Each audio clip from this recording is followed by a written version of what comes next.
दर्शन सतगुरु तेरा मैं देख देख जीवा, दर्शन साहिबा तेरा मैं देख देख जीवा। इतना उनका साहस था। हम श्री कृष्ण से सेवा भाव सीखें, साहस सीखें, सत्यनिष्ठा सीखें और स्नेह सीखें, और वही पांचवी बात है स्वार्थ त्याग सीखें। स्वार्थ त्याग क्या है? स्वार्थ त्याग तो भाई मैंने स्वयं भगवान के जीवन में एक दिन अनुभव किया। जन्माष्टमी का दिन था। मैं उन दिनों में सब प्रवृत्तियां छोड़कर गीता का अहर्निश स्वाध्याय करता।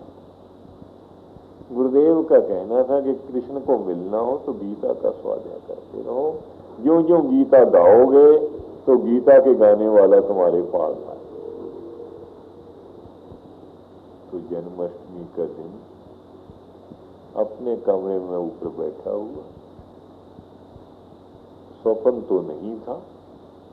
ये भी नहीं मैं कह सकता कि मीरा की कुटिया की तरह मेरे पास प्रभु आए, पर भावना राज्य में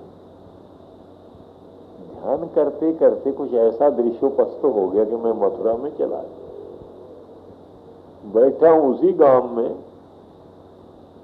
परंतु ऐसा मुझे प्रतीत होने लगा कि मैं मथुरा हूं। मथुरा में जो लोग गए होंगे, कंस का प्राणा किला गिरा पड़ा खंडराहा, तो मैं वहां जाके ठहरा। वहां के कुछ भक्तों ने उसी भावना राज्य में छोटी सी झोपड़ी भी बना दी।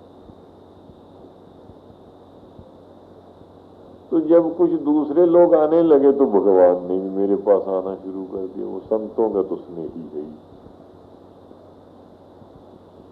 इतना प्यार करने लगे कि संत तेरे आंखें नहीं, तुझे भोजन में जाने आने में कष्ट होता होगा, मैं यहां ही ला दिया करूंगा। अपने घर से भोजन लाकर उपस्थित कर दें। बोला रुक्मिणी माँ का हाथ का बना हुआ भोजन, भगवान का लाया हुआ भोजन, उस भोजन के रसास्वाद से 24 घंटे मस्ती रहे।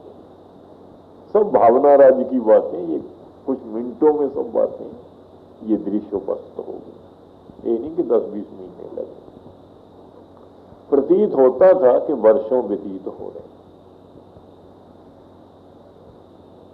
तो ऐसी स्थिति में भगवान तो संतों के स्नेही हैं। वो तो संतों से क्षण भर भी पृथक नहीं होते। अब वो तो अहरनिश मेरे ही उस झूपड़ी में डेरा डाले। राजन कौन तुम्हारे आवे, ऐसो भाव बिदर को देखो भी हाथी देख भरमता भूला श्री भगवान ने जाना। उसकी तो चित्र स्थिति झोपड़ी में। और रुक्मिणी मां को बड़ा बुरा लगा। देखो रुक्मिणी मां उनके साथ द्वारका में रही है, पर मेरे भावना राज्य में मथुरा में ये सब लीला है। रुक्मिणी मां कहती है कि अगर आपने साधुओं के पास ही बैठना है तो साधु ही बन जाते। इतना लंबा चौड़ा परिवार क्यों पैदा किया? 16,108 रानी, हरेक रानी के 10 लड़के और 1 कन्या,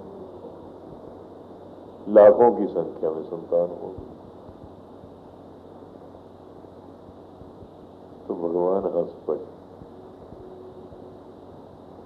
कि मेरे तो हाल की सी तरह की है, झगड़ा रोज रहे। रुक्मिणी मां रोके और वो रुके नहीं।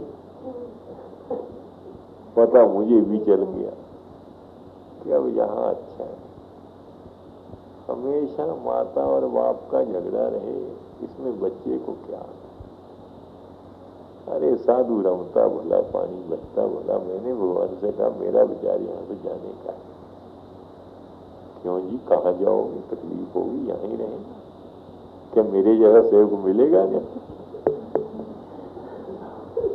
मैंने कहा नहीं, सेवक तो आप जैसा नहीं मिलेगा, इसमें तो कोई संशय नहीं।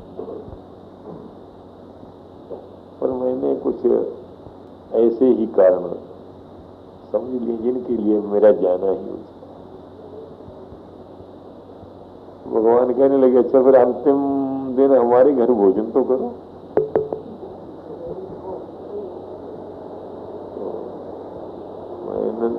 मुझे डर तो लगा कि झगड़ा रुपए ले चल रहा है, अगर जाएंगे और भी अग्नि पर गिरत की आहुति होगी।